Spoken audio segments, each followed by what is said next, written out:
said, but he said I've given him an assignment that um, I've settled on him as they want to train his children and the future family. You can imagine when God is thinking, He's not only thinking Maphidzhe and 70 years and then 75, then He goes. It's not only thinking you and then you die. He's thinking you and you train the children and then your children train the other children. And I've got a question for each and every parent, each and every person that has already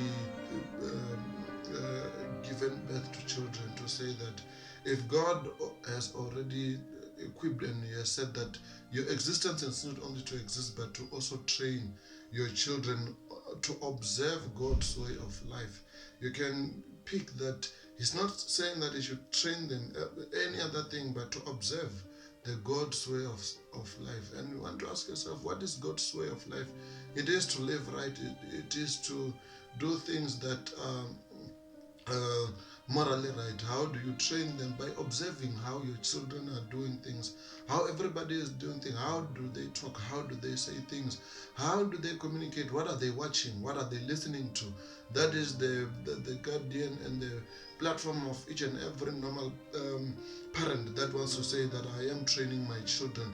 God said, no, don't just try to observe what they are doing in the night.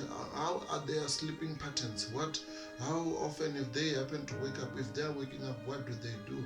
So I gave him an assignment, which for me it was mind blowing when we were sharing it. I said, imagine if each and every household or each and every parent would start to assume that these things, they become part and parcel of what I need to do, to observe how my children are growing and what they are doing. Then we will not have a lot of things that we cry about in our daily basis and ask, whose child are you? Because that question is a strong question that is leading to asking a question that says, who raised you up? Because according to how we are seeing how you are handling certain things, it can show that there was a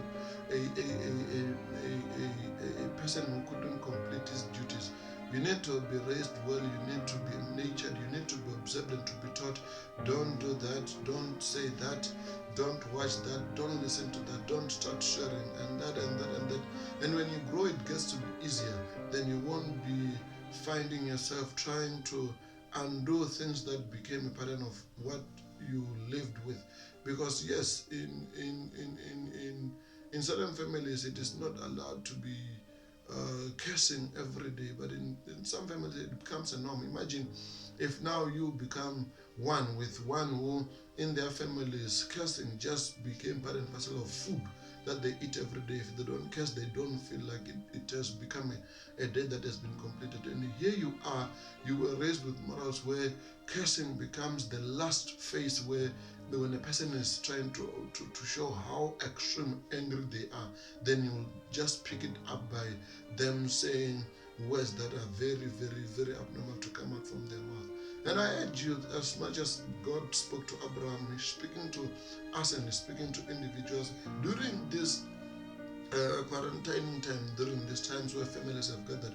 It is time to start observing and to start to check how things and how families or how your children are doing things.